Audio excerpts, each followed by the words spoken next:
Good afternoon. I hope everyone is there.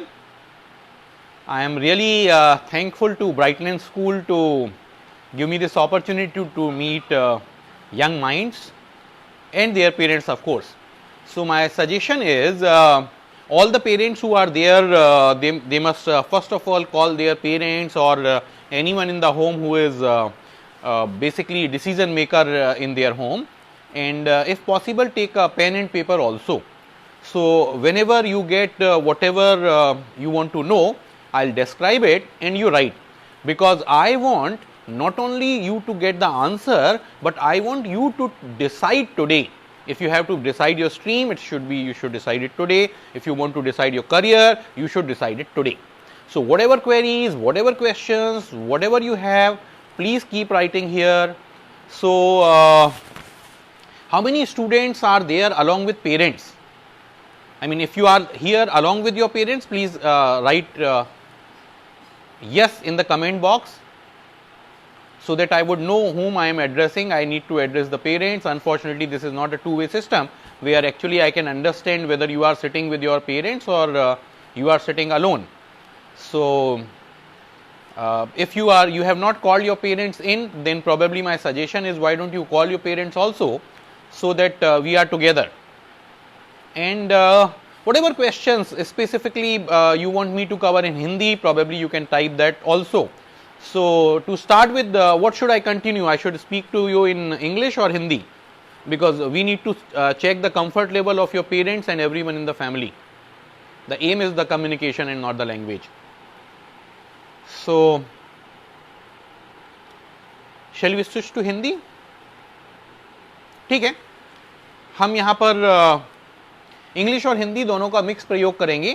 खासतौर से मैं कोशिश करूंगा कि जो भी बात मुझे पेरेंट्स को बतानी है वो मैं हिंदी में ज़्यादा बताऊं, और बच्चों से we can keep communicating in English.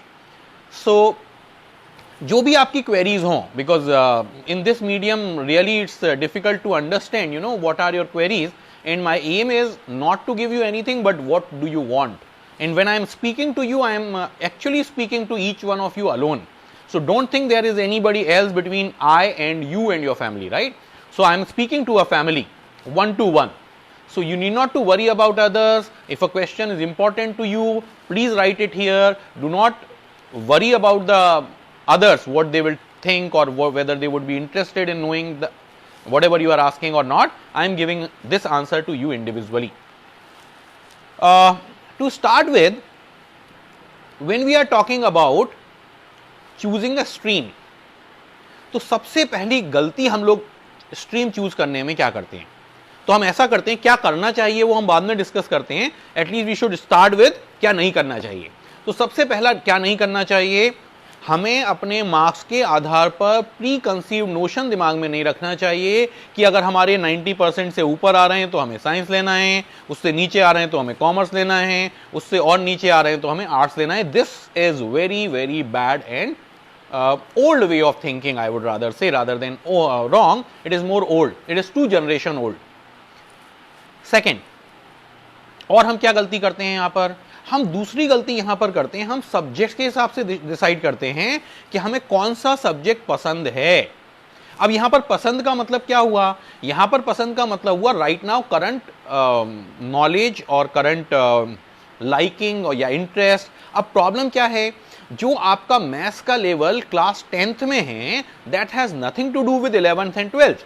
So it is perfectly possible that a boy who is really very much interested in 10th maths is not at all interested in 11th and 12th mathematics, and therefore he may change his career later on.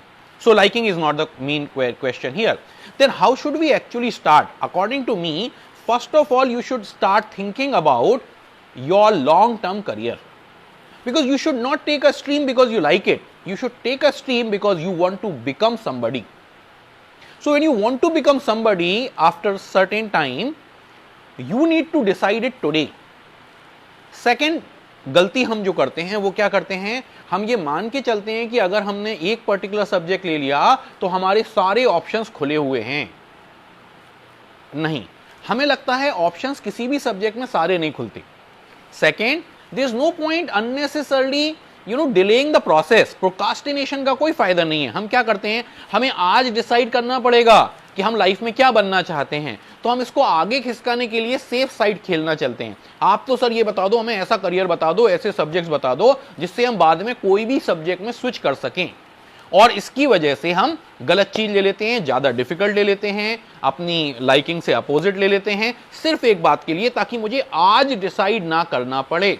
और Brightland school का मैं धन्यवाद करना चाहता हूं, उन्होंने इस lockdown के टाइम पर भी करियर काउंसलिंग कराई है, आपको मुझसे रूबरू कराया है, ताकि उनकी इच्छा है कि उनके बच्चे आज ही within this counselling whatever questions you can think of, you keep asking me। लेकिन मैं ये चाहता हूं कि आप, या पेरेंट्स हैं तो आपका बच्चा आज ही डिसाइड कर ले कि क्या स्ट्रीम उसको लेना चाहिए, या जो भी आपका और डिसीजन है, whatever is your question। आप जब कमेंट में लिखेंगे तो मुझे पता चलेगा कि आपके और क्या क्वेरीज हैं, आप यहां पर स्ट्रीम के लिए हैं या बाकी और करियर से रिलेटेड क्वेरीज आपकी हैं। जो भी आपकी क्वेरी हैं, हम यहां पर डिस्कशन नहीं चाहते, हम चाहते हैं आज आप यहां पर डिसीजन ले लें।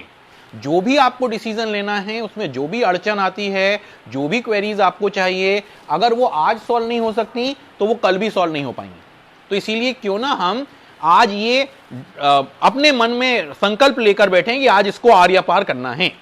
Enough of daily thinking of, क्योंकि आप देखिए हमेशा बच्चों को हर साल इतनी प्रॉब्लम नहीं होती थी स्ट्रीम चूज करने में जितनी इस साल हो रही है। क्यों हो रही है इस साल? क्योंकि हर साल पेरेंट्स बच्चे को कुछ समझा बुझाकर भेजते थे स्कूल में जाकर बच्चा मिलता था अपने फ्रेंड से, सीनियर से, और उनसे बात करके फाइनली वो स्ट्रीम डिसाइड कर लेता था। अभी प्रॉब्लम क्या है, वो स्कूल नहीं जा रहा है। जब वो स्कूल नहीं जा रहा है तो वो जो सीनियर्स वाला, फ्रेंड्स वाला मामला है, वो ऑलमोस्ट शट डाउन है।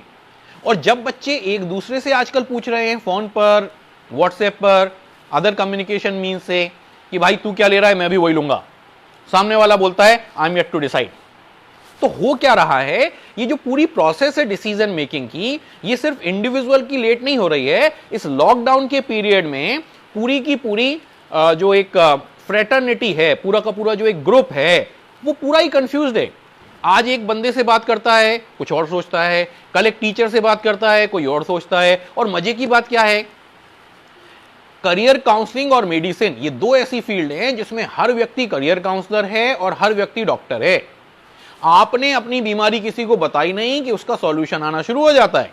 जब वो बीमारी उसको होगी तो वो डॉक्टर के पास जाएगा, लेकिन आपको है ना, तो वो बताएगा कोई जरूरत नहीं डॉक्टर के यहां जाने की। मैं बता रहा हूं ना, मैं यही करियर में भी होता है। तो चूंकि हर व्यक्ति आपका करियर काउंसलर बन जाता है, इसीलिए आप भी हमेशा कंफ्यूजन की स्थिति में रहते हैं कि हम इसमें डिसीजन कैसे लें और हम इसको जीरो डाउन कैसे करें। तो हम शुरू करते हैं यहां पर क्या क्या हमें नहीं करना चाहिए। पहला हमने अब तक डिस्कस किया है, हमें मार्क्स के आधार पर कि हम ज्यादा अच्छे मार्क्स हैं तो हम साइंस ले लें, हम एवरेज हैं तो कॉमर्स ले लें, हम थोड़े पुअर हैं तो आर्ट्स ले लें। ये 2 जनरेशन पुराना इशू है, हम इसको यहीं पर खत्म करते हैं। We should not be doing this. Second गलती जो मैंने कही, जो हमारी पिछली जनरेशन में होती थी, पिछली जनरेशन में हम क्या करते थे, हम देखते थे हमें बायोलॉजी पसंद है, हमने पीसीबी ले लिया, हमें अकाउंट्स पसंद आया, हमने कॉमर्स ले लिया। बिल्कुल गलत है। तो फिर सही क्या है, आप मुझे बताइए। यदि मुझे यहां से दिल्ली जाना है तो मैं रास्ते में किसी व्यक्ति को रोककर उससे क्या पूछूं कि भाई साहब सबसे अच्छी रोड कौन सी है? अरे सबसे अच्छी रोड नहीं होती बाबा, तुझे दिल्ली जाना है ना, और दिल्ली जाना है तो पूछो कि भाई साहब दिल्ली जाने वाली रोड कौन सी है। अगर इसमें बहुत सारे गड्ढे हैं तो भी इसी रोड पर चलना होगा, बहुत ज्यादा ट्रैफिक जाम है तो भी इसी रोड पर चलना होगा। हम रोड चूज नहीं कर सकते, रोड चूज नहीं की जाती, रोड सेलेक्ट की जाती है। आप अंतर समझते हैं ना?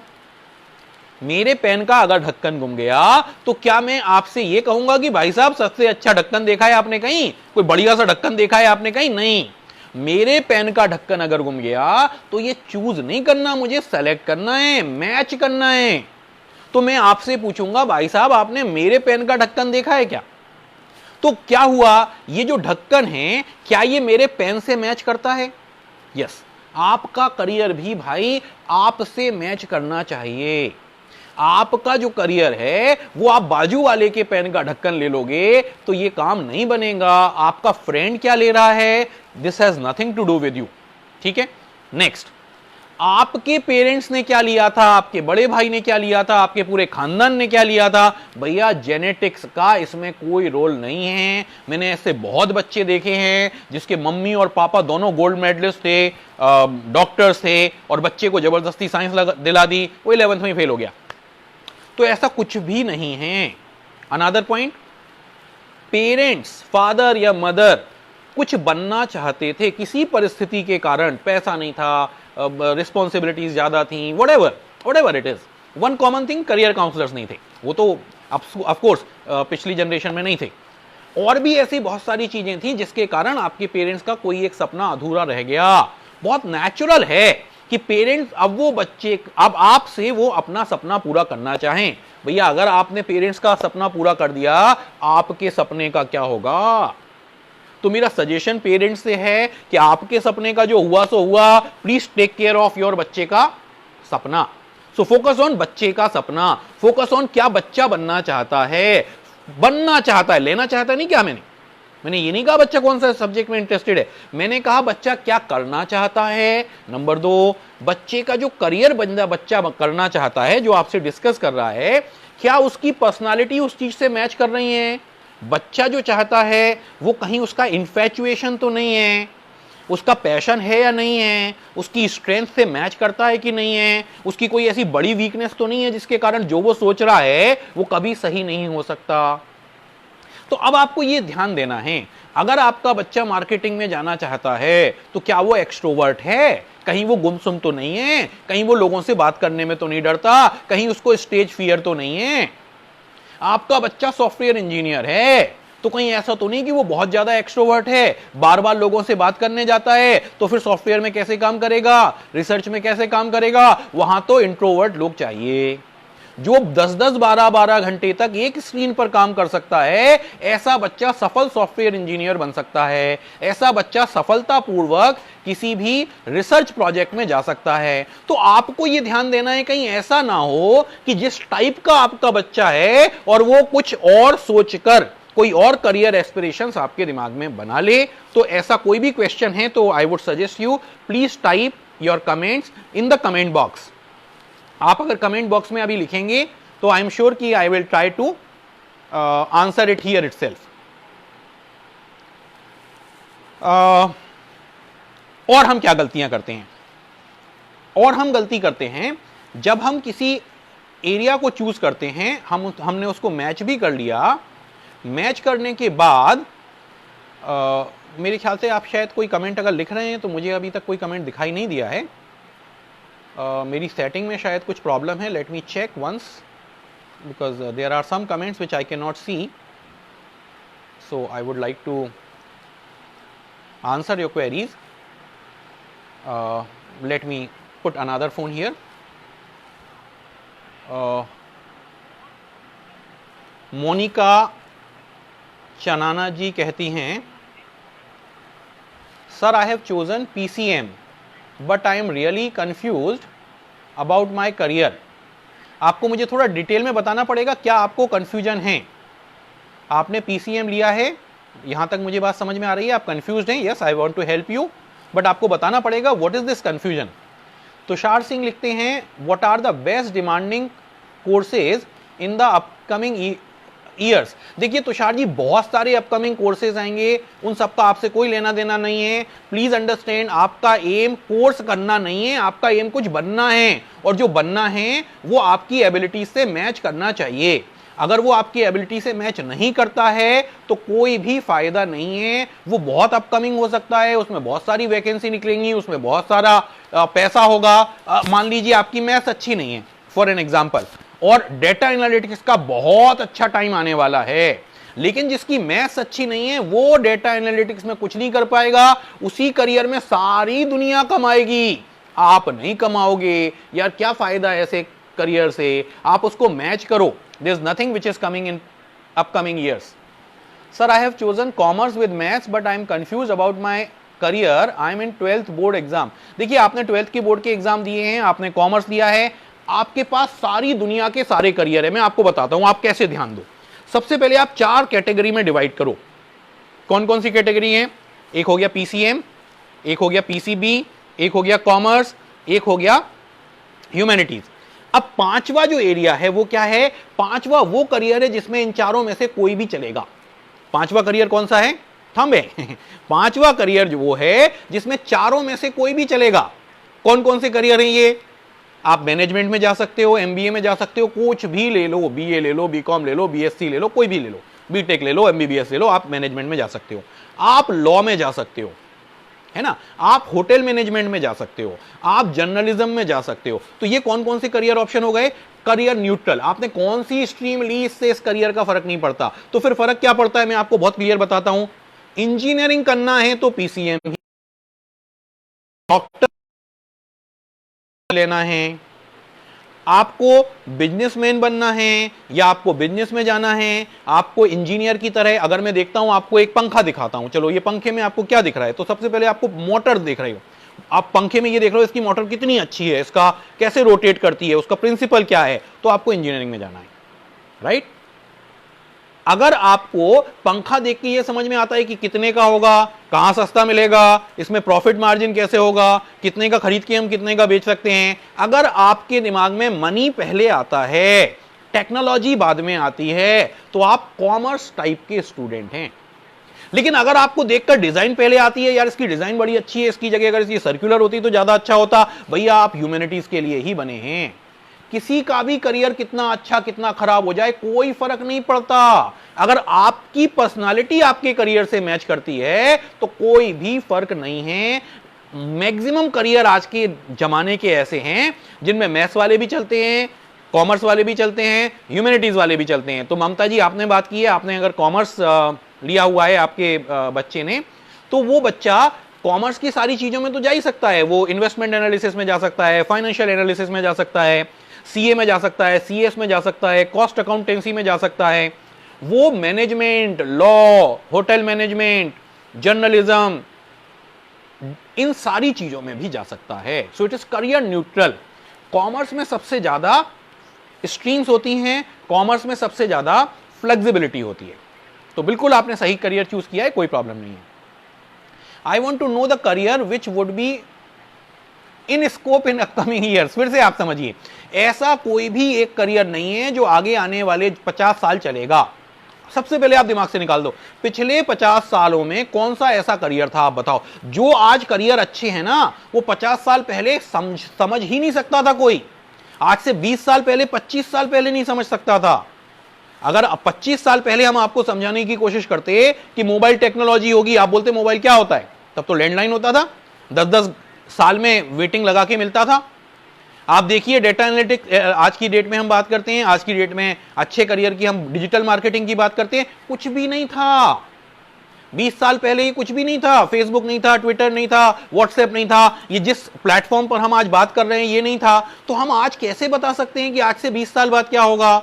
एक बात पक्की है, अगर मेरा इंटरेस्ट मार्केटिंग में है तो मार्केटिंग रहेगी। किस फॉर्म में मार्केटिंग होगी, इट विल चेंज। अगर मेरा दिमाग टेक्नोलॉजी में चलता है तो टेक्नोलॉजी रहेगी। वो टेक्नोलॉजी कैसी हो जाएगी? ये मोबाइल चौकोर होगा, मेरे सामने रखा होगा, या मेरी घड़ी में फिट हो जाएगा, मेरे चश्मे में फिट हो जाएगा, मुझे आंखों से दिखने लगेगा, या कहीं हवा में मुझे स्क्रीन दिखने लगेगी, नहीं बता सकते। लेकिन टेक्नोलॉजी रहेगी, लेकिन मार्केटिंग रहेगी, लेकिन फाइनेंस रहेगा, इन्वेस्टमेंट एनालिसिस रहेगा। तो कहने का मतलब यह कि अगर आपके बच्चे की क्वालिटीज उसके फ्यूचर जॉब से मैच करती हैं, तो चाहे बाकी सबके लिए करियर अच्छा हो या ना हो, आपके बच्चे का करियर थ्राइविंग रहेगा। तो आप बिल्कुल बाहर मत देखिए, अंदर झांकिए। आपको अंतर्मुखी बनना पड़ेगा। बच्चे को कहिए वो अंदर झांक कर देखे कि वो एक्चुअली लाइफ में क्या करना चाहता है। आप खुद उसकी हेल्प करिए। आप देखिए कि वो बच्चा क्या उसकी स्ट्रेंथ हैं, क्या उसकी वीकनेसेस हैं। उससे आपको पता चलेगा कि क्या उसकी अपॉर्चुनिटी हैं और क्या उसकी थ्रेट है। आरती गोयल जी पूछती हैं, sir what is the best career option in upcoming year? I think I have given the answer. Best coming in upcoming year, I have given the answer. I am Harshvardhan, I want to go in NDA.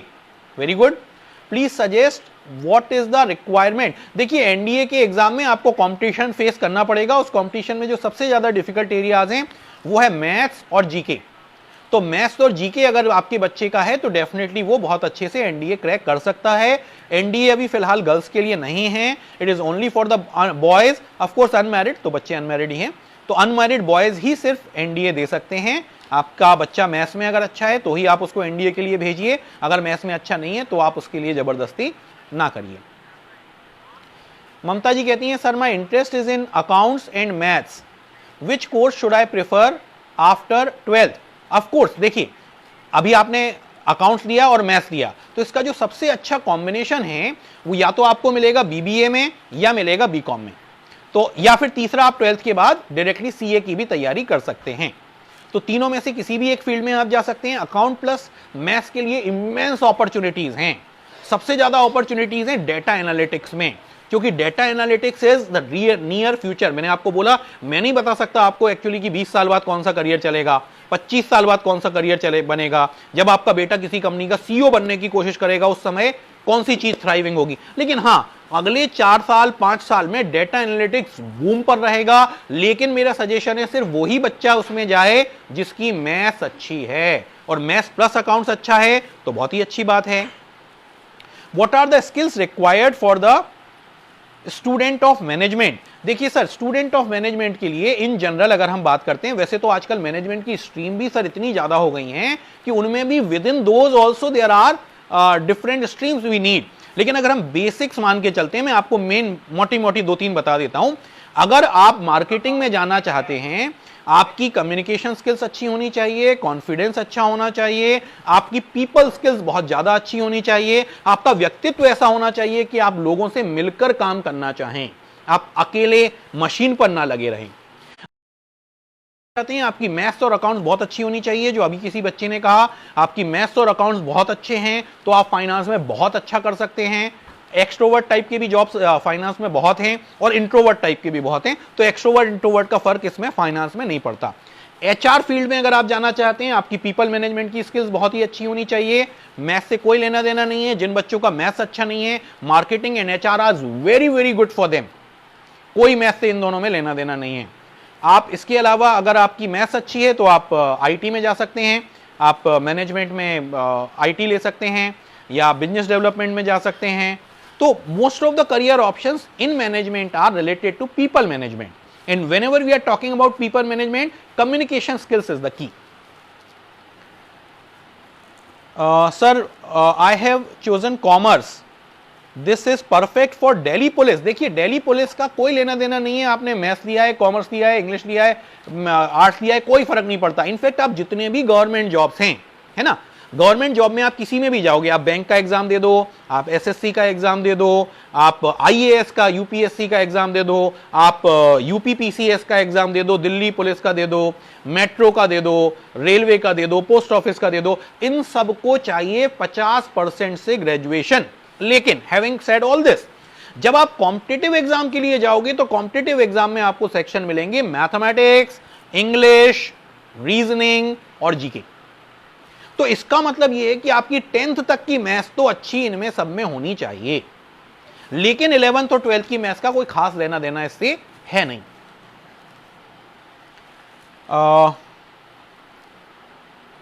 Sir I want to go with commerce without maths. देखिए, मैंने आपको अभी भी बताया, maths की आवश्यकता आपको 11th और 12th की मैथ्स की आवश्यकता ज्यादा नहीं होती, लेकिन 10th तक की मैथ्स आपकी अच्छी है या नहीं, ये जरूर आपका बहुत सारे करियर ऑप्शंस में फर्क पड़ेगा। तो 10th तक की मैथ्स अगर बच्चे की अच्छी है, 11th और 12th में मैथ्स नहीं है, तो भी बच्चा लगभग सारे कॉमर्स वाली चीजों में जा सकता है। Which are the watch video on a big screen, sorry, I am reading something else. Is it true that making career in abroad is better than in India? देखिए, ऐसा हो सकती है। एक बात तो आपने ये पूछी है कि हम क्यों ना बाहर सेटल हो जाएं, और दूसरी इसमें बात ये हो सकती है क्यों ना हम बाहर पढ़ के आ जाएं, है ना। तो पहली बात क्या है? पहली बात है कि क्या फॉरेन में करियर अच्छा बनता है। तो सवाल ये है, हम करियर कहते किसको हैं? क्या हम करियर सिर्फ कमाने को कहते हैं, हम एक वे ऑफ लाइफ को कहते हैं, हम अपने सारे लोगों के साथ मिलकर अगर कुछ कमा रहे हैं? तो आप दो चीजें समझिए, अगर एक बंदा 5 लाख रुपए महीने इंडिया में बैठकर कमाता है, या वो 5 लाख रुपए महीने किसी बाहर की कंट्री में कमाता है, दोनों में जमीन आसमान का अंतर है। क्योंकि जो बंदा वो 5 लाख रुपए महीने बाहर कमा रहा है, उसके आजू बाजू आसपास जितने लोग हैं वो सब उससे ज्यादा कमाते हैं। वो एक ड्राइवर अफोर्ड नहीं कर सकता क्योंकि ड्राइवर उससे ज्यादा कमाता है, वो मेड अफोर्ड नहीं कर सकता क्योंकि मेड उससे ज्यादा कमाती है, वो घर का व्हाइट वॉश खुद करता है क्योंकि वो जो व्हाइट वॉश वाला आता है उसके भी चार्जेस उससे ज्यादा है, आपकी पर डे सैलरी से उनके पर डे चार्जेस ज्यादा है। तो व्हाट आर यू एंजॉयिंग? कोई आपको नहीं जानता, कोई आपके रिश्तेदार नहीं है, सुख में दुख में आप यहां आ नहीं सकते। अभी कोरोना में फंस गए तो फंस के रह जाओ, अगर फिर भी जबरदस्ती आ गए तो सारे आपको पता ही है क्या चल रहा है। So something I would not suggest very much unless you have some problem in India, why to go abroad? Second, हाँ ये बहुत अच्छा ऑप्शन है कि क्यों ना हम बाहर पढ़कर बहुत अच्छी टेक्नोलॉजी सीखकर उस टेक्नोलॉजी को इंडिया में आकर इंप्लीमेंट करें तो हमारा करियर बहुत थ्राइविंग बनेगा। इसमें भी दो प्रॉब्लम है। वन, हम इंडिया से ग्रेजुएशन करके पोस्ट ग्रेजुएशन करने बाहर जाएं, बहुत ही अच्छा आइडिया है। दूसरा, हम ग्रेजुएशन भी बाहर से करें और पोस्ट ग्रेजुएशन भी बाहर से करें, इसमें भी कोई बुराई नहीं है, लेकिन फिर एक्सपेंसेस बहुत ज्यादा हैं। तो जनरली मिडिल क्लास के लिए मेरा सजेशन ये है कि अगर आप लगभग 1 करोड़ रुपया ग्रेजुएशन में खर्च करेंगे फिर भी आपको वहां से पीजी कराना ही पड़ेगा, इससे अच्छा है आप पहले इंडिया में ग्रेजुएशन कराकर उसके बाद जो आपका बजट है वो आप पोस्ट ग्रेजुएशन में बाहर खर्च करें। पोस्ट ग्रेजुएशन में बाहर जाने के लिए बहुत सारी फैसिलिटीज हैं, आपको स्कॉलरशिप भी ज्यादा मिलती है, टीचिंग असिस्टेंस मिलती है, रिसर्च असिस्टेंस मिलती है। खासतौर से अगर बच्चे की मैथ्स अच्छी है तो चाहे वो बाहर एमबीए करने चला जाए, चाहे वो एमएस करना चला जाए, उसको बहुत आसानी से वहां के मैथ्स टीचर्स के साथ रिसर्च असिस्टेंस और टीचिंग असिस्टेंस मिल जाती है। उसमें बच्चे को इतना पैसा मिल जाता है कि वो बड़े आसानी से अपने सारे खर्चे और कई केसेस में वो अपनी फीस भी पूरी निकाल लेता है। So it is not very expensive. On the contrary, अगर आप अपने बच्चे को भेजते हैं ग्रेजुएशन कराने अब्रॉड, बहुत ज्यादा आता है, तो मुझे लगता है कि ऐसे बहुत कम लोग होंगे। इसीलिए ये हम 1-to-1 बाद में डिस्कस कर सकते हैं अगर कोई स्टिल चाहता है सेट के बारे में बात करना, ग्रेजुएशन अब्रॉड के बारे में बात करना। आरती गोयल जी कहती हैं, I am in 12th class and in future I will be giving UPSC exam, what subject will prove good for graduation? देखिए, नंबर 1 तो बात यह है कि वैसे तो देखिए मैं आपको अंदर की बात बताऊं तो कोई फर्क इस बात का नहीं पड़ता कि आपने क्या सब्जेक्ट लिया है। दूसरी बात, आपको सिर्फ एक ही सब्जेक्ट आईएएस के मेंस में लेना है। प्रिलिमिनरी में 2 पेपर होते हैं, पहला है सी सेट और दूसरा है जीएस। सी सेट क्या होता है? सी सेट में वही आता है जो मैंने आपको अभी इतनी देर से बता रहा हूं, मैथ्स, रीजनिंग, इंग्लिश, है ना, जो मैंने अभी आपको बैंक, एसएससी, एमबीए सभी चीजों में आया, वो हो गया हमारा सी सेट पहला पेपर। जो दूसरा पेपर है वो है जीएस। जीएस में क्या आता है? आपके बच्चे ने अब तक जितने भी सब्जेक्ट पढ़े हैं वो सारे के सारे जीएस में आते हैं। जो बच्चा सब्जेक्ट लेने का सोच रहा है, इसमें साइंस भी आएगा, इसमें आपका ह्यूमैनिटीज भी आ जाएगा, इसमें आपका हिस्ट्री भी आ जाएगा, इसमें आपका ज्योग्राफी भी आ जाएगा, इसमें सारी चीजें आएंगी। और जब आप ये सारी चीजें पढ़ोगे तब आपको पता चलेगा कि यार मेरा तो ये वाला सब्जेक्ट अच्छा था, irrespective of what you take in your 11th and 12th और what you would be taking in your graduation. तो कोई खास इन दोनों से फर्क नहीं पड़ता, आप कोई भी स्ट्रीम ले लो, आप आईएएस में जा सकते हो। हाँ, एक बात हम ये देख सकते हैं कि अगर हमने बैकअप ऑप्शन के हिसाब से सोचना है तो फिर मेरा सजेशन है कि आप ह्यूमैनिटीज ना लें। लेकिन अगर आपको 100% है कि आप इसी में जाना चाहते हो तो फिर ह्यूमैनिटीज से ये फायदा होता है कि आपको ग्रेजुएशन में कम समय देना पड़ता है, इसीलिए आप ज्यादा समय अपना इन्वेस्ट कर सकते हो आईएएस की कोचिंग में।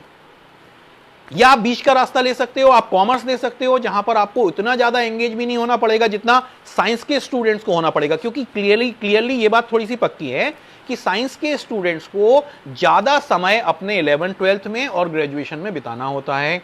कॉमर्स वाले बच्चों का समय थोड़ा सा कम भी चल जाता है और ह्यूमैनिटीज वालों का और कम चल जाता है। तो अगर आप किसी भी कॉम्पिटिटिव एग्जाम की तैयारी करना चाहते हैं अदर देन इंजीनियरिंग और मेडिकल, तो मेरा आपको सजेशन होता है कि आप कॉमर्स ले लें तो ज़्यादा अच्छा है। कॉमर्स में आपको साइंस की तरह आपका एंगेजमेंट भी कम है और आपके पास बैकअप करियर ऑप्शंस भी बहुत सारे होते हैं। अगर हम ह्यूमैनिटीज ले लेते हैं तो ओनली प्रॉब्लम सिर्फ ये है कि आपके पास बहुत ज़्यादा ऑप्शंस नहीं बचते। लेकिन किस तरह के बच्चों को ह्यूमैनिटीज लेना चाहिए? जो बच्चा बहुत अच्छा है आर्ट्स में, फाइन आर्ट्स में, डिजाइन में, क्योंकि डिजाइन अगले आने वाला सबसे बड़ा करियर ऑप्शन है। जो आगे आने वाला जमाना है वो डिजाइन में ढेरों फील्ड्स हैं।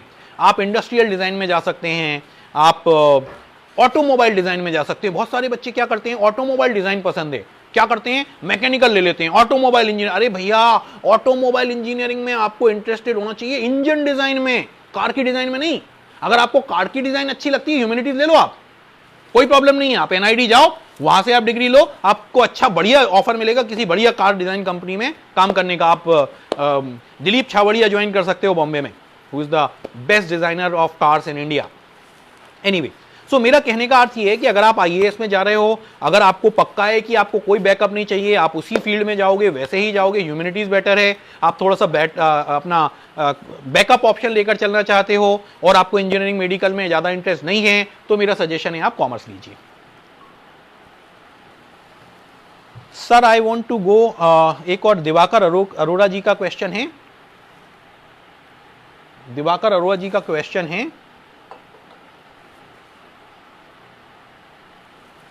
साइंस लेक बिजनेस में स्कोप है?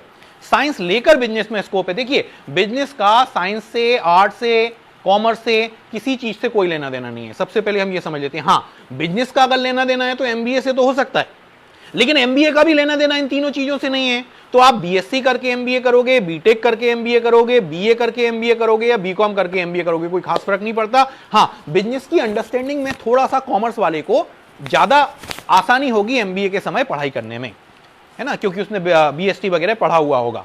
तो अगर आपको पक्का है कि आपको बिजनेस में जाना है, साइंस लेकर भी जा सकते हैं। देखिए, हमारी जनरेशन में हम जैसे लोग थे जिन्होंने बिना सोचे समझे, पेरेंट्स ने साइंस दिला दी, इंजीनियरिंग करा दी, तो इंजीनियरिंग के बाद कोई पॉलिटिशियन भी बन गया, कोई इंडस्ट्रियलिस्ट भी बन गया, कोई मूवीज में भी चला गया। तो ऐसा नहीं है कि साइंस की वजह से, इंजीनियरिंग की वजह से हम कहीं पीछे हो गए। लेकिन एक बात पक्की है, जो कुछ हमने अपनी लाइफ में किया, अगर हम इंजीनियरिंग ना लेकर कोई और मीनिंगफुल चीज लेते तो शायद हम कम समय में कर पाते, है ना। लेकिन क्या हुआ, जितने भी ब्रिलियंट माइंड थे हमारी जनरेशन के, वो सारे के सारे मार पीट के उनके पेरेंट्स ने उनको इंजीनियर या डॉक्टर बना दिया। इसीलिए आप देखोगे आज सारी फील्ड्स में इंजीनियर्स आगे हैं। लेकिन इसका बिल्कुल भी ये मतलब नहीं है कि वो इसलिए आगे हैं क्योंकि उन्होंने इंजीनियरिंग किया। ये तो गलती थी। इन दोनों में आप प्लीज अंडरस्टैंड, क्योंकि सारे अच्छे बच्चों को इंजीनियरिंग में भेज दिया गया, इसीलिए पिछली जनरेशन के सारी अच्छी चीजों में आपको इंजीनियर्स मिलेंगे। ऐसा बिल्कुल नहीं है कि चूंकि उन्होंने इंजीनियरिंग की है इसीलिए वो अच्छे हैं, जी नहीं, बिल्कुल नहीं। तो इसीलिए आप बिल्कुल दिमाग से हटा दें। बल्कि एक इसका अलग दृष्टिकोण है, अगर सारे अच्छे बच्चे साइंस ले लेते हैं तो इसका मतलब यह है कि अगर कोई बच्चा अच्छा कॉमर्स लेगा तो उस बच्चे को आगे बढ़ने में कॉम्पिटिटिवली इजी पड़ेगा। आप समझ रहे हैं, क्योंकि अपॉर्चुनिटीज तो सभी के लिए बराबर हैं। आप एक बेकार से इंजीनियरिंग कॉलेज में जाएंगे ना, आपका बच्चा लाइफ में इंजीनियरिंग में कुछ कर पाएगा, और दूसरी फील्ड्स में उसको ज्यादा मेहनत करनी पड़ेगी। तो इसमें मेरा आपके लिए सजेशन है कि अगर हमें पहले से पता है बच्चे को बिजनेस करना है, मेरे ख्याल से आप बेटर रहेंगे कॉमर्स में, unless he is very much keen on PCM और engineering. Rishabh Singh, sir I want to go for IIM, could you suggest how to manage our school studies with 12th? Very good question है, बहुत अच्छी बात है कि आप IIM से जाना चाहते हैं। देखिए, सबसे पहले आपको आईपीएम की तैयारी शुरू कर देनी चाहिए, क्योंकि 12th के इमीडिएटली बाद इंटीग्रेटेड प्रोग्राम इन मैनेजमेंट होता है आईआईएम इंदौर और आईआईएम रोहतक में। इन दोनों के लिए आपको कोचिंग ज्वाइन करनी चाहिए। बहुत कम बच्चों को ऐसा पता है कि इस तरह से भी आईआईएम में जाया जा सकता है, इसीलिए बाद में कैट देकर 2 साल के लिए आईआईएम में जाने से ये बहुत ईजी है। सिर्फ 2 सब्जेक्ट आते हैं आईआईएम इंदौर के एंट्रेंस एग्जाम में, इंग्लिश और मैथ्स। अगर आप आईआईएम रोहतक का भी एग्जाम देते हैं तो 3 सेक्शन आएंगे, इंग्लिश, मैथ्स और रीजनिंग। तो मेरा सजेशन है, क्यों ना आप बिल्कुल भी शटडाउन बंद होने का इंतजार मत करिए। अगर आपके बच्चे ने 12th कर लिया है, आपकी किस्मत अच्छी है कि आज मैं आपके सामने हूं ये बताने के लिए, और साथ ही एग्जाम की लास्ट डेट भी बढ़ गई है। आप आज ही बच्चे के लिए अप्लाई करिए और आज से ही कोचिंग ज्वाइन करा दीजिए, क्योंकि ऑनलाइन कोचिंग शुरू हो गई है। और जब तक ये शटडाउन नहीं चलता, जब तक ये बच्चा घर में है, जब तक बच्चे के बीएसटी के एग्जाम के पेपर नहीं हो गए, भैया इस बच्चे का समय है, उसको सदुपयोग करो। इसी शटडाउन के बीच में देयर आर कोचिंग्स अवेलेबल, जिसमें बच्चा अभी ऑनलाइन कोचिंग अटेंड करेगा। जैसे ही शटडाउन बंद हो जाएगा, जैसे ही क्लासरूम्स खुलेंगे, उसकी कोचिंग ऑटोमेटिकली फिजिकल कोचिंग में कन्वर्ट हो जाएगी। तो ज्यादा डिटेल के लिए आप मुझे कमेंट्स में लिख सकते हैं अपना number, my team will contact you and tell you the details. Sir, please tell scope in journalism. In what all we need to do? देखो यार, जर्नलिज्म जो है ना समृद्धि, बहुत ही बढ़िया फील्ड है, लेकिन इस फील्ड में 2-3 अलग अलग एस्पेक्ट्स हैं। अगर आप इलेक्ट्रॉनिक मीडिया में जाते हैं तो आपको बहुत ज्यादा एक्सट्रोवर्ट होना चाहिए। अगर आप प्रिंट मीडिया में जाते हैं तो आपकी इंग्लिश बहुत अच्छी होनी चाहिए, क्योंकि आपको लिखना पड़ेगा, है ना। बाकी अपॉर्चुनिटीज की तो कोई कमी नहीं है। पिछली जनरेशन में तो हम जानते ही नहीं थे किसी, अगर हम जब आपकी उम्र के थे और हमसे कोई पूछ लेता कि 2 जर्नलिस्ट के नाम बता दो, तो हम नहीं बता पाते। और आज जमाना ऐसा आ गया है कि हम चैनल भी खोलते हैं तो जर्नलिस्ट के नाम पर खोलते हैं। तो ऑफकोर्स जर्नलिज्म का बहुत ही अच्छा करियर ऑप्शन है। और मजे की बात, साइंस वाला भी जा सकता है, कॉमर्स वाला भी जा सकता है, ह्यूमैनिटीज वाला भी जा सकता है, कोई इसमें ऐसा भेदभाव नहीं है। आपको जर्नलिज्म के सारे कॉलेजेस की जानकारी चाहिए, कब कौन सा एंट्रेंस एग्जाम होता है, कितनी डेट, किस डेट को फॉर्म भरना है, कितने का फॉर्म है, आप मुझे कमेंट में लिखिए, I will provide you with the information. Sir what about MBA after BCom और BCom honours, what should I do? देखिए BCom, BCom honours, BBA, 3 option आपके पास हैं। सबसे अच्छा तो है ममता जी कि आप 12th के इमीडिएटली बाद 5 साल के लिए एमबीए में भेज दें, इससे अच्छा कुछ नहीं हो सकता, इससे मैचिंग कुछ नहीं है। सेकेंड बेस्ट आता है आप बीबीए के बाद एमबीए कराओ, थर्ड आता है बीकॉम ऑनर्स के बाद कराओ, फोर्थ आता है बीकॉम के बाद आप कराओ। अब मैंने तो कह दिया कि नहीं जी आप तो 5 साल का करा दो, अरे बच्चे का सिलेक्शन भी होना चाहिए, तो पहले आप बच्चे को तैयारी कराओ, अगर सिलेक्शन होता है तो आप उसको 5 साल वाले में भेजो, नहीं होता है सिलेक्शन 5 साल वाले में, लेकिन कोई फाइन कॉलेज आपको मिल जाता है, जैसे सिम्बायोसिस का आपको बीबीए मिल जाता है या डीयू का बीबीए आपको मिल जाता है, तो आप उसमें भेजिए। उसमें भी नहीं होता तो फिर हम बीकॉम ऑनर्स की कोशिश करेंगे, लेकिन अगर बच्चे के पास मैथ्स नहीं है 12th तक तो फिर बीकॉम की कोशिश करेंगे। बहुत ज्यादा अंतर नहीं है, मैंने आपको बताया ऐसा कुछ खास नहीं है। ऐसा नहीं है कि इस तरह का बच्चा लाइफ में अच्छा करेगा, इस तरह का नहीं करेगा, थोड़ा सा ईज रहेगा एंट्री में, क्योंकि आप अभी से पहुंच जाएंगे तो आप आईएम पहुंच जाएंगे। और अगर आपने 3 साल बीकॉम कर लिया फिर कैट देना पड़ेगा, and CAT is a very very difficult exam, much more difficult than that of IPM.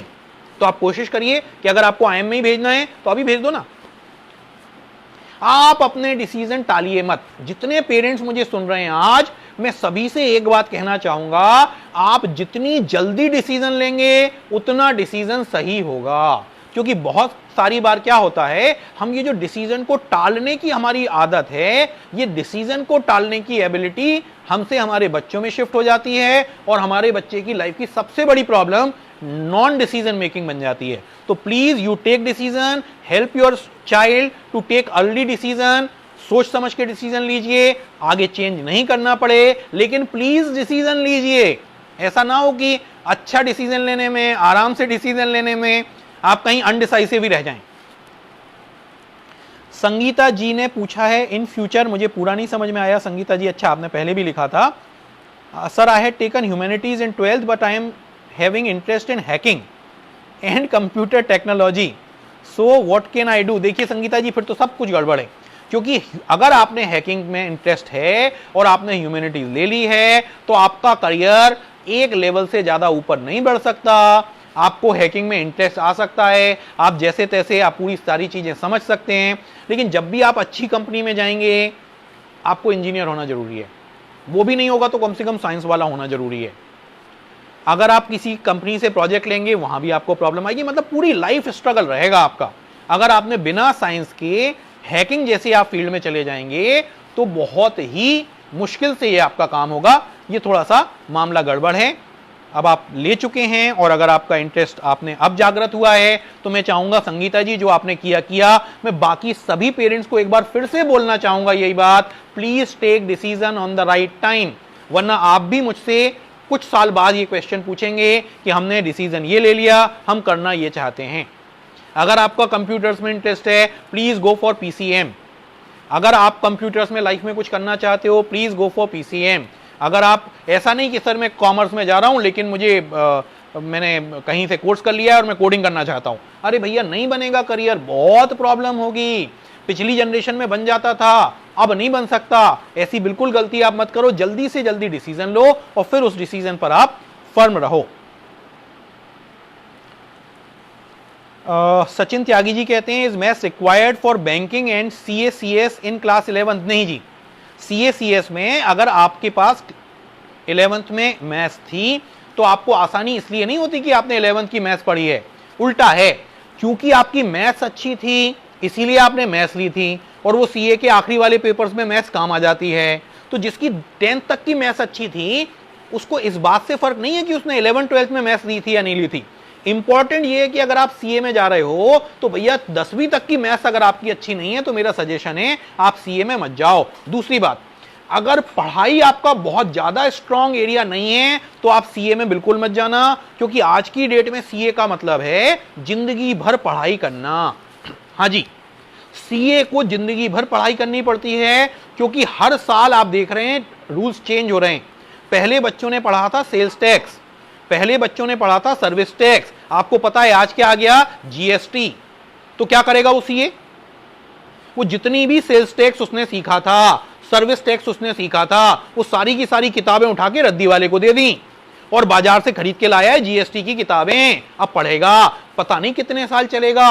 Her meeting में जीएसटी के रूल चेंज हो जाते हैं, हमें कोई फर्क नहीं पड़ता, हम जाके सीए से पूछ लेते हैं, अरे सीए क्या करेगा। तो आपको सबसे पहले यह ध्यान देना पड़ेगा, you should be interested in these things. जैसे जैसे करके अगर आप पास हो जाओगे तो आपका करियर नहीं बनेगा।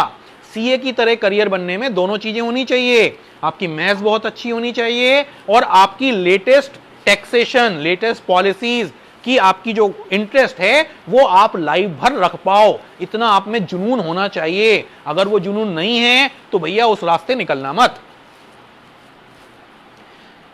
मोनिका चनाना जी कहते हैं, is it true that it would be too late if we prepare for JEE mains and advance after 12th and is it the only successful way out? देखिए ऐसा पक्का नहीं है, लेकिन हाँ थोड़ा सा अनईजी बच्चे को होगा, क्योंकि आप देखिए कम से कम 20% बच्चे ऐसे होते हैं जो आईआईटी कोचिंग में 12th के बाद पढ़ रहे होते हैं, उन्होंने 8th 9th 10th या 11th से कोचिंग ज्वाइन कर ली थी। अगर आपका बच्चा 12th के बाद जाएगा, ये मैंने आपको बताया कब तक, 10th तक का, सॉरी 20% स्टूडेंट्स 10th के पहले आईआईटी की कोचिंग ज्वाइन कर लेते हैं, लेकिन 60% बच्चे और ऐसे होते हैं जो 11th और 12th में ज्वाइन कर लेते हैं। अब जो आपका बच्चा है वो 20% में बचा है, अगर उसने 12th के बाद कोचिंग शुरू की है तो उसके चांसेस उसी रेशो में कम हो जाते हैं। इम्पॉसिबल कुछ नहीं है, लेकिन हाँ जी आपके चांसेस तो कम हो ही गए हैं, क्योंकि उसके साथ वाला बच्चा वो फिटजी जा रहा था क्लास 8 से, आप भेज रहे हो उसको 12th के बाद, तो उसको समझने में भी दिक्कत आएगी, फ्रीक्वेंसी मिलाने में दिक्कत आएगी, वेवलेंथ में दिक्कत आएगी, और सबसे बड़ी बात फ्रस्ट्रेशन होगा, है ना। तो उनके लिए थोड़ा सा आपको तैयार रहना चाहिए। हालांकि मेरा सजेशन तो यही है कि आगे आने वाले बच्चों से कि भैया अगर आप इंजीनियरिंग आईआईटी की तैयारी करना चाहते हो, please start coaching from 8th। I would strongly suggest please go for 8, क्योंकि बहुत सारे बच्चे 8 से पढ़ रहे हैं। आप अगर लेट जा रहे हो तो उतने परसेंटेज चांसेस आपकी सिलेक्शन के कम होते जा रहे हैं। Sir which is the best coaching in Ghaziabad for preparation for IPM entrance? देखिए प्राची, वैसे तो मैं कोई मार्केटिंग यहां नहीं करना चाहता, I am associated with time and I personally teach at time institute. Sir my interest in maths is in maths, but I am confused about optional and additional subjects. Which subject should I take so that it can relate to main subject? ठीक है, देखिए अगर आपका maths में अच्छा आपका command है तो इस बात से कोई फर्क नहीं पड़ता कि वो मैथ्स आप कॉमर्स के साथ लेते हो या वो मैथ्स आप इंजीनियरिंग के साथ लेते हो। अगर आपको फिजिक्स केमिस्ट्री भी उतनी अच्छी लगती है तो आप पीसीएम लीजिए। अगर आपको सिर्फ मैथ्स अच्छा लगता है, फिजिक्स केमिस्ट्री अच्छी नहीं लगती है, तो मेरा सजेशन है कि आप कॉमर्स लीजिए, वो आपके लिए ज़्यादा अच्छा रहेगा, वो ज़्यादा सेफ रहेगा, बहुत सारे करियर ऑप्शंस उससे निकलेंगे, तो आपको दिक्कत नहीं होगी। Sir please tell me about commerce with maths. देखिए तरंग शर्मा जी, आपका क्वेश्चन है कॉमर्स विद मैथ्स में फायदा आपको ये होता है कि सर्टेन एग्जाम्स हैं, जैसे अगर आप डीयू जेट का एग्जाम देते हो, आप डीयू से बीबीएस करना चाहते हो या आप Narsee Monjee institute of management studies Mumbai से करना चाहते हो, तो कंपलसरी है कि 12th तक मैथ्स होनी चाहिए। तो अगर आप मैथ्स ठीक ठाक भी लगती है आपको, बहुत अच्छी नहीं लगती लेकिन ओके टाइप भी लगती है, तो मेरा सजेशन है कि आप मैथ्स ले लें। अगर आपको बिल्कुल पसंद नहीं है तो आप बिना मैथ्स के जा सकते हैं, लेकिन अगर मैथ्स आप झेल सकते हैं, नंबर कम आएंगे चलेगा, ले लीजिए। लाइफ में बहुत सारे कोर्सेज ऐसे होते हैं जिसमें वो बोलते हैं 12th तक मैथ्स होना चाहिए, है ना। तो अगर आपके पास ऑप्शन है तो please take it. If anyone is interested in doing business then should we go with BBA. देखिए अमन राज सिंह जी, नंबर 1 बीबीए नहीं कहा मैंने तो कहा 12th के बाद आईपीएम का एग्जाम दो, सीधे 5 साल के लिए जाओ और एमबीए करो। अगर उसमें सिलेक्शन नहीं होता है तो आप बीबीए में जाओ। हालांकि having said all this, please understand 12th के बाद जब हम छोटे मोटे चेंजेस देखते हैं, जैसे what is the difference between BCom, BCom honours, BBE, BMS, BBA, BFIA, इन सब में बहुत छोटा मोटा अंतर है। तो ये छोटा मोटा अंतर, I would rather suggest that you should give more preference to college rather than the course. I repeat myself, you should give more focus on the college rather than the course. यानी जब आप मुझे ये बताओगे, देखो जी sir commerce तो मुझे मिल रहा है ए कॉलेज में और बीबीए मुझे मिल रहा है बी कॉलेज में, तो मैं बीबीए और बीकॉम के अंतर पर फोकस नहीं करूंगा, मैं कॉलेज ए और बी के अंतर में फोकस करूंगा। अब आप बोलोगे कॉलेज से क्या फर्क पड़ता है? भैया कॉलेज से कोई फर्क नहीं पड़ता, कॉलेज के बच्चों से फर्क पड़ता है। अगर आप ऐसे कॉलेज में जा रहे हो जहां सारे बच्चे कैट की तैयारी कर रहे हैं, तो आपको आसानी होगी, आपको मोटिवेशन मिलेगा, आपको डायरेक्शन मिलेगा। आप किसी ऐसे कॉलेज में चले जाते हो जहां सारे बच्चे जैसे तैसे ग्रेजुएशन करके अपनी दुकान पे बैठ जाने वाले हैं, तो भैया आपको भी वहां जाके करियर बनाने में बहुत दिक्कत आएगी। इंपॉर्टेंट ये नहीं है कि आपने उस कॉलेज से बीबीए किया या बीकॉम किया, इंपॉर्टेंट ये है कहां से किया। तो मेरा सजेशन है अभी आप कोई डोर बंद ना करें, आप बीबीए के भी एंट्रेंस एग्जाम दें, अपने 12th के रिजल्ट के हिसाब से बीकॉम के लिए भी अप्लाई करें। उसके बाद जो भी आपको कॉलेजेस मिलेंगे वो आप मुझे बताएं कि सर मुझे ये कोर्स इस कॉलेज में मिल रहा है और ये कोर्स इस कॉलेज में मिल रहा है, certainly I will help you. Sir which stream should I choose for hotel management? Again hotel management में वैसे तो किसी भी स्ट्रीम से कोई खास फर्क नहीं पड़ता, आप कोई भी स्ट्रीम लेकर होटल मैनेजमेंट में जा सकते हैं, it would not matter much. Sir percentage matters for the student preparing for IPM for 12th? देखिए आईपीएम में वैसे आपका जो एंट्रेंस क्राइटेरिया है वो तो 50% का है, बाकी जितने आ जाए उतना अच्छा है, ऐसे कोई प्रॉब्लम नहीं है। So now what should I do? अच्छा संगीता जी पूछ रही हैं। देखिए संगीता जी दो ही ऑप्शन है, मुझे नहीं पता अब आप 11th में हैं 12th में हैं। मेरा तो सजेशन है जब आपने चूज कर ही लिया है कि आप हैकिंग में जाना चाहते हैं, तो आप किसी NIOS से 11th और 12th दोबारा कर लें। पैरेलली आप जो भी कर रहे हैं वो करते रहें, लेकिन अगर आप 11th और 12th में PCM से कर लेंगे तो आप आगे आपको लाइफ में फिर ये कभी नहीं करना पड़ेगा। अभी एज है तो मेरा सजेशन है you go for PCM whatever it takes. In class 11th students can opt for applied mathematics. हाँ जी प्रशांत पाठक जी का क्वेश्चन है, आप अप्लाइड मैथमेटिक्स अगर आपका स्कूल आपको दे रहा है और बच्चा मैथ्स में इंटरेस्टेड है तो आप ले सकते हैं, लेकिन बहुत ज़्यादा आपको एंट्रेंस एग्जाम में इसका फ़ायदा नहीं होगा। इसका फ़ायदा उसको होता है जो मैथ्स पढ़ाना चाहता है, टीचर बनना चाहता है, PhD करना चाहता है, रिसर्च में जाना चाहता है, साइंटिस्ट बनना चाहता है। इन सारी चीज़ों में अप्लाइड मैथमेटिक्स से आपको फ़ायदा मिल सकता है। कॉम्पिटिटिव एग्जाम में आपको कोई फ़ायदा नहीं मिलेगा, कैट में नहीं मिलेगा, बैंक में नहीं मिलेगा, SSC में नहीं मिलेगा, किसी गवर्नमेंट कॉलेज में नहीं मिलेगा, उन सब में अप्लाइड मैथमेटिक्स से कोई खास फायदा नहीं मिलता। अगर आप मैथमेटिक्स के दीवाने हैं, अपना पूरा करियर आप मैथमेटिक्स के इर्द गिर्द बनाना चाहते हैं, तो आपका अप्लाइड मैथमेटिक्स बहुत अच्छा ऑप्शन है। कॉलेजेस फॉर BBA और MBA, देखिए सबसे अच्छा कॉलेज मैंने आपको बताया IPM है, IPM इंदौर। 12th के बाद कोई भी बच्चा चाहे वो मैथ्स का हो, कॉमर्स का हो, ह्यूमैनिटीज का हो, वो इसके लिए ऑप्ट कर सकता है।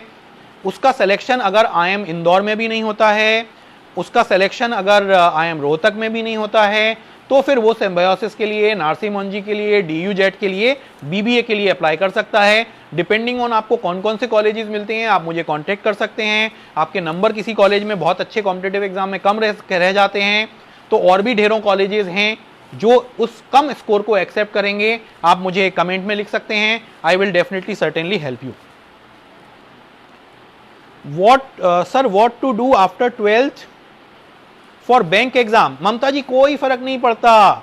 बैंक के एग्जाम के लिए आप चाहे BA कर लो, BCom कर लो, BSc कर लो, BTech कर लो, कुछ भी कर लो, आपके ग्रेजुएशन में बस 50% मार्क्स होने चाहिए। इसके अलावा कोई एंट्री क्राइटेरिया नहीं है। बच्चे का एग्जाम होगा, एग्जाम में क्या क्या आएगा मैं आपको डिटेल बता देता हूं फिर से। एग्जाम में सिर्फ 3 सेक्शन आएंगे।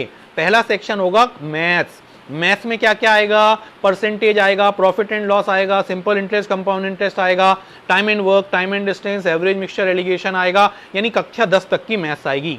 इंग्लिश में क्या क्या आएगा? जो कुछ बच्चे ने कक्षा 5 तक पढ़ा है। वोकेबलरी आएगी, ग्रामर आएगी, रीडिंग कंप्रेhension आएगा, पैराग्राफ जंबल्स आएगा, एंटोनिम सिनोनिम आएगा, फिल इन द ब्लैंक आएगा, एनोलॉजी आएगी। तीसरा है रीजनिंग। रीजनिंग कक्षा 10 के बच्चे के, जो एक स्मार्ट बच्चे की जितनी रीजनिंग होती है उतनी ही आती है। सर्कुलर अरेंजमेंट आएगा, लीनियर अरेंजमेंट आएगा, एनालॉजी आएगी, सीरीज आएगी, सीक्वेंस आएगी, ब्लड रिलेशन आएगा, आपकी मौसी के चाचा के मामा का बेटा मेरा कौन हुआ, इस तरह के रीजनिंग के क्वेश्चंस भी बैंक में बहुत आते हैं। ये जो मैंने आपको पूरा सिलेबस बताया, लगभग सारा जितने मैंने आपको बताया, जहां जहां भी तीनों में से किसी भी स्ट्रीम का बच्चा जा सकता है, एंट्रेंस यही है, यही तीनों सिलेबस हैं। चाहे आप कैट दे दो, चाहे आप आईपीएम दे दो, चाहे आप बीबीए का एंट्रेंस एग्जाम दे दो, आप डीयूजेड दे दो, सभी में यही एंट्रेंस एग्जाम है। Sir, should I drop out after 12th? Is it a good option as I feel I can attain greater depths in concept and practice larger variety of questions before appearing in? अच्छा, sorry, मैं डर गया था क्योंकि आपने थोड़ा English लिखी है। शुड, मुझे लगा कि आप पढ़ाई से ड्रॉप करने की बात कर रहे हैं। नहीं, आप ईयर ड्रॉप की बात कर रहे हैं, क्योंकि ड्रॉप आउट में का मतलब था यहाँ पर कि 12th के बाद आप आगे ना पढ़ो, तो मैं घबरा गया था। नहीं, बिल्कुल रुचि जी, आप ड्रॉप ले सकते हो जेई के लिए, कोई प्रॉब्लम नहीं है, आपके कॉन्फिडेंस पर डिपेंड करता है। मैं ऐसे बहुत सारे बच्चों को जानता हूं जिन्होंने सेकंड अटेम्प्ट, थर्ड अटेम्प्ट में अपना आईआईटी निकाला है और लाइफ में बहुत अच्छा किया है। ऑल द वेरी बेस्ट, आप बिल्कुल ड्रॉप लीजिए। करियर ऑप्शंस फॉर ह्यूमैनिटीज, देखिए करियर ऑप्शन ह्यूमैनिटीज में सबसे अच्छे हैं डिजाइन में, आप किसी भी तरह की डिजाइन में जा सकते हैं, नंबर 1। नंबर 2, ह्यूमैनिटीज में करियर ऑप्शन जो बचते हैं वो फिर बचते हैं जनरल, जो सभी के लिए है।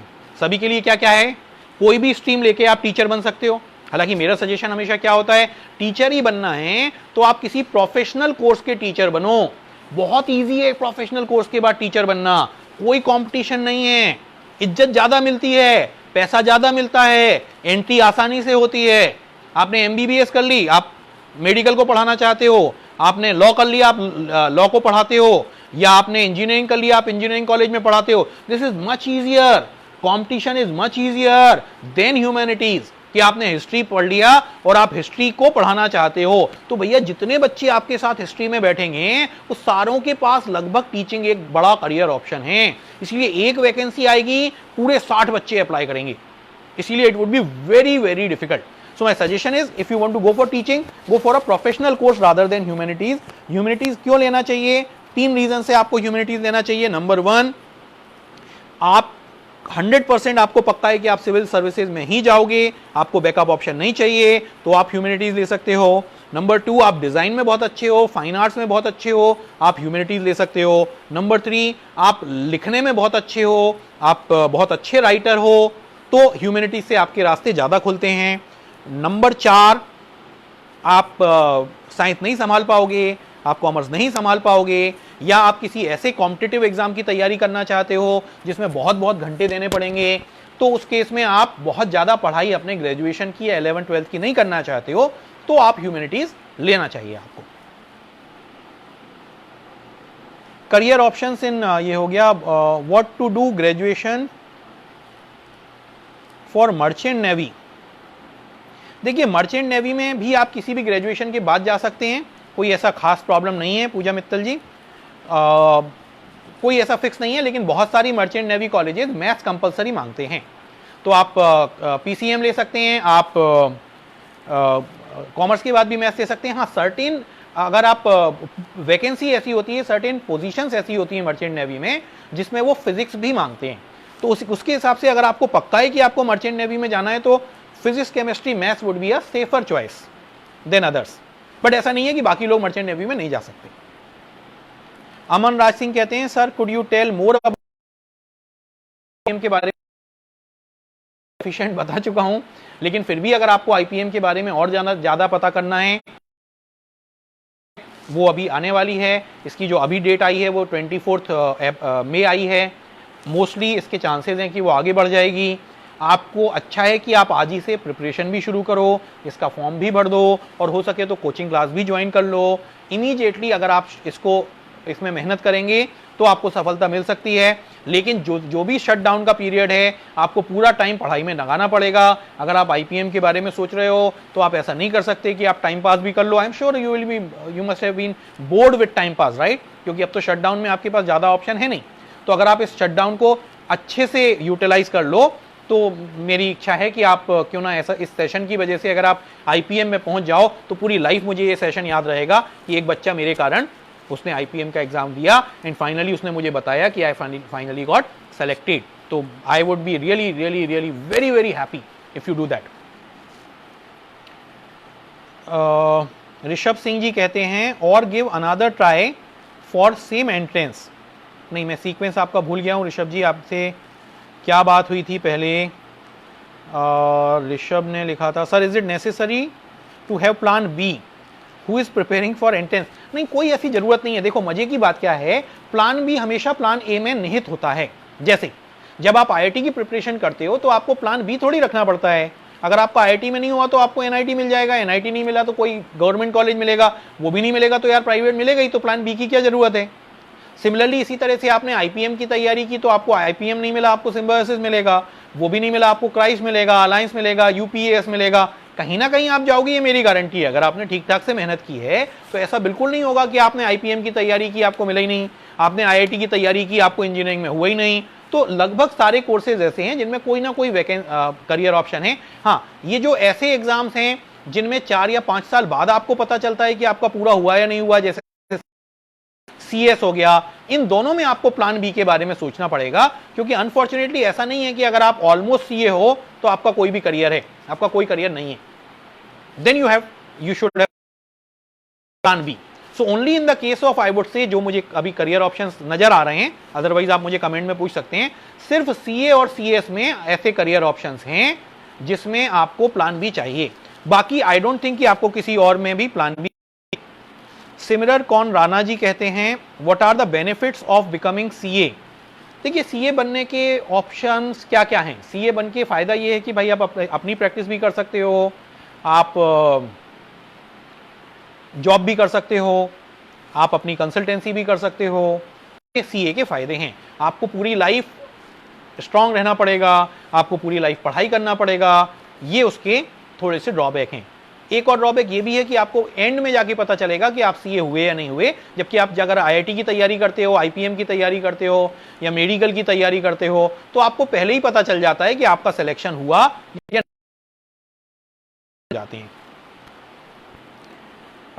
करियर ऑप्शंस इन कॉमर्स, ढेरों करियर ऑप्शंस है, सबसे ज्यादा करियर ऑप्शंस कॉमर्स में हैं। मुझे लगता है इंजीनियरिंग और मेडिकल छोड़ के सब कुछ आप कर सकते हो, लेकिन हैविंग सेड ऑल दिस, सबसे अच्छा करियर ऑप्शन अगर कुछ है तो वो तो IIM से MBA ही है। क्यों ऐसा मैं क्यों बार बार कह रहा हूं, क्योंकि जितने स्टार्टअप सक्सेसफुल हो रहे हैं, जितने स्टार्टअप्स को सबसे ज्यादा वेंचर कैपिटलिस्ट का पैसा मिल रहा है, वो सारे IIM के बच्चे हैं।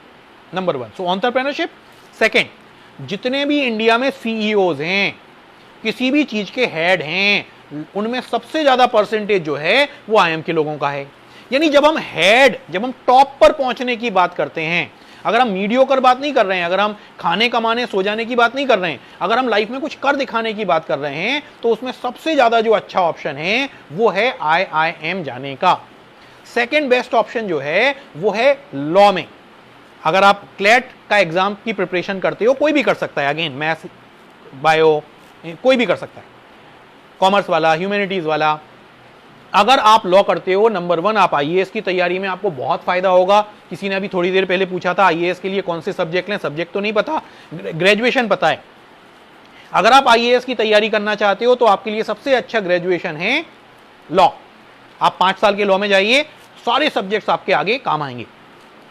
आप चाहें तो आप जुडिशरी में जा सकते हैं, जज बन सकते हैं। आज की डेट में जज बनना सबसे अच्छा ऑप्शन है। थर्ड, आप कॉर्पोरेट लॉयर बन सकते हैं। फोर्थ, आप कॉर्पोरेट लीगल कंसल्टेंट बन सकते हैं। फिफ्थ, आप अपनी कॉर्पोरेट फर्म खोल सकते हैं। तो बहुत ही अच्छा करियर ऑप्शन अगर आप पूछ रहे हैं कि नियर फ्यूचर में क्या है, तो लॉ में है। Management number 1, law is number 2। Sir can I prepare for UPSC with preparing for banking? नहीं, अगर आप UPSC देना चाहते हो ना, तो UPSC के पहले बैंकिंग से अच्छा है आप UPSC के पहले SSC का एग्जाम दे सकते हो, क्योंकि SSC का जो सिलेबस है वो एक तरह से प्रिलिमिनरी का काम करेगा आपके UPSC के सिलेबस में। मान लीजिए आपने SSC में बहुत तैयारी की और आपका SSC में नहीं हुआ, तो आप अपने आप को थैंक्स बोलेंगे, अच्छा हुआ मैंने UPSC की तैयारी नहीं की। और अगर हो गया तो आपको एक पोस्ट मिल जाएगी, आपकी सैलरी होगी, आपकी एक समाज में इज्जत होगी, परिवार में भी सबको समझ में आ जाएगा कि हाँ अब आप IAS कर सकते हो। तो एक स्टेपिंग स्टोन जो है UPSC का, वो SSC CGL is a better stepping stone than preparing for banking. Sir at least how time per day a student study for IPM with 12th? देखिए, बहुत ज्यादा एंट्रेंस एग्जाम में समय का कोई लेना देना नहीं होता। आप कितने घंटे दिन में पढ़ते हो उससे कोई लेना देना नहीं है। लेना देना इस बात से है कि आप जितने घंटे पढ़ते हो आपका कंसंट्रेशन कितना परसेंटेज है। तो अगर आप हाथ में फोन लेकर बाजू में फोन रखकर पढ़ रहे हो, भैया 24 घंटे भी पढ़ोगे तो कम है, कोई फायदा नहीं है, कहीं सिलेक्शन नहीं होने वाला। आपका फोन बंद होना चाहिए, आपकी टीवी बंद होना चाहिए, और हो सके तो सारे घर वाले सो जाएं उसके बाद ही पढ़ाई शुरू किया करो, और जब तक घर वाले सारे उठें उसके पहले पढ़ाई बंद कर दो। सुबह 5 बजे उठ के पढ़ाई करो, बहुत ही अच्छा ऑप्शन है। जब कोई डिस्टर्बेंस नहीं हो, आपका फोन बंद हो, डोरबेल कोई नहीं बजाएगा, टीवी बंद है, तो आप अगर 1 घंटे भी रोज पढ़ लोगे ना तो आप सेलेक्ट हो सकते हो। लेकिन अगर आप मोबाइल साथ में रखकर, टीवी सामने रखकर आप दिन में बस 10-12 घंटे भी पढ़ते हो तो भैया सिलेक्शन होने वाला नहीं है भी कॉम्पिटिटिव एग्जाम में। Which is the best time in overall India? देखिए, PGDM की अगर हम बात करते हैं तो बेस्ट IIM कंसीडर किया जाता है IIM अहमदाबाद, और 5 साल वाला IPM की अगर हम बात करें तो IIM Indore. Sir for admission in DU I have to give entrance for BCom? इसकी स्थिति हर साल डिसाइड होती है, तो इस साल की कोई खास डिसाइड नहीं हुई है। There are certain colleges who may go for entrance exam, there are certain colleges which will go for 12th marks. दोनों तरह के ऑप्शन रहेंगे। 3 कोर्सेज ऐसे हैं जिसके लिए हमेशा एंट्रेंस होता है। कौन कौन से हैं? BBS, 4 हैं बल्कि, BBS, BFIA, BBE, और चौथा है इंग्लिश ऑनर्स। बाकी सबके लिए हर साल चर्चा चलती है कि इस बार एंट्रेंस एग्जाम होगा या क्या होगा, या 12th के मार्क्स लिए जाएंगे, इस बार भी चल रही है। So really can't say unless they declare. Sir can I do LLB along with preparing for government exam? I think I have answered this question. Sir DU में एंट्रेंस भी देना होगा क्या? ये भी हम ले चुके हैं। DU एडमिशन प्रोसेस, देखिए DU एडमिशन प्रोसेस अगर हम BBA की बात करते हैं, BBS, BFIA की बात करते हैं, तो आपके पास 12th तक मैथ्स होना कंपलसरी है। इसी तरह से अगर आप BCom ऑनर्स या इकोनॉमिक्स ऑनर्स के लिए जाते हैं तो भी आपके पास 12th तक मैथ्स होना कंपलसरी है। मैंने अभी बताया बहुत सारे एग्जाम BBS का एंट्रेंस एग्जाम होता है, लगभग जून में होता है, और बाकी जो सारे कॉलेजेस हैं जो एंट्रेंस एग्जाम नहीं लेते हैं वो 12th के एग्जाम बेसिस पर आपको एडमिशन देंगे। CATE एक एंट्रेंस एग्जाम होता है, this is for BA English honours. कोई क्वेश्चन मैंने छोड़ तो नहीं दिया है? I am just searching. Merchant navy मैंने ले लिया है, प्लान B मैंने ले लिया है,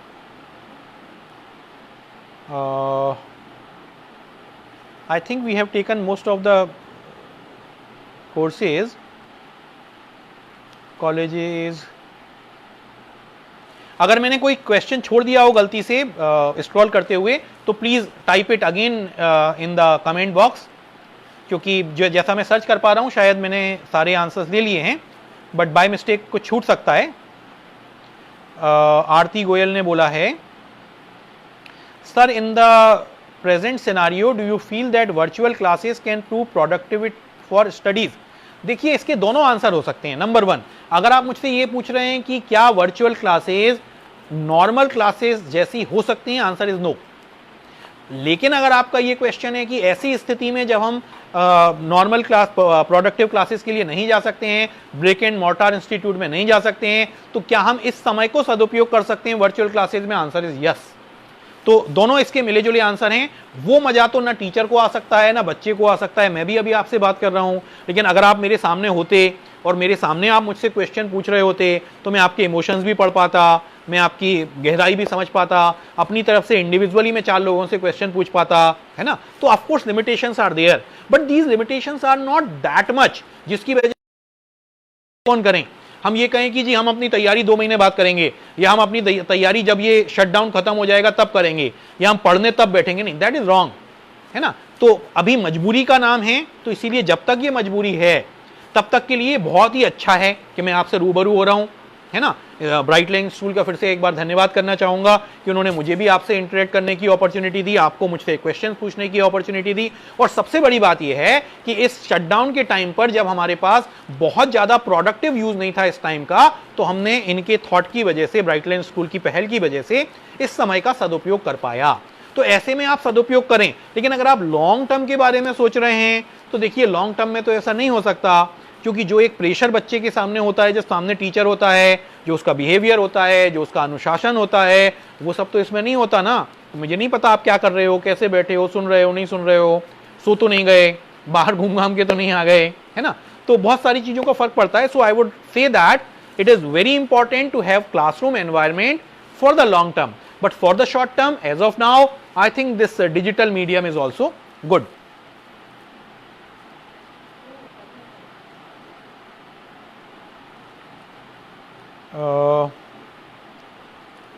what is the procedure in taxation और फाइनेंस। देखिए टैक्सेशन और फाइनेंस की आप बात कर रहे हैं तो टैक्सेशन और फाइनेंस, टैक्सेशन की अगर हम बात करें तो टैक्सेशन में दो तरीके हैं जाने के, एक एज अ सीए और सेकंड है एज अ लॉ ग्रेजुएट।